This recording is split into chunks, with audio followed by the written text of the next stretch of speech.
ஒரு காலத்தில் ஹஸ்தினாபுரத்தில் இரண்டு குடும்பங்கள் வளர்ந்தன. பாண்டவர்கள், கௌரவர்கள்.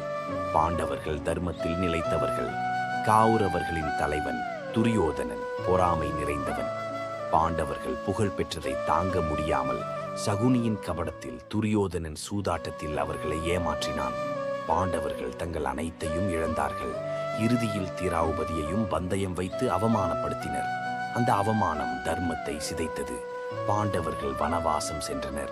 அங்கு இருந்தாலும் மனதில் ஒரே சிந்தனை, ஒரு நாள் நீதியை நிலைநிறுத்த வேண்டும். காலம் வந்தது. குருக்ஷேத்திரத்தில் பாண்டவர்களும் கௌரவர்களும் நேருக்கு நேர் நின்றனர். கிருஷ்ணர் அர்ஜுனனின் தேரோட்டியானார். அவர் கொடுத்த கீதோபதேசம் போரின் உண்மையான நோக்கத்தை உலகுக்கு வெளிப்படுத்தியது. இவ்வாறு பொறாமை, கபடம், அவமானம், அதர்மத்தை அழிக்கும் தர்மத் தேவையால் மகாபாரதம் உருவானது. மேலும் இது போன்ற வீடியோ பார்க்க சேனலை லைக் மற்றும் சப்ஸ்கிரைப் செய்யவும்.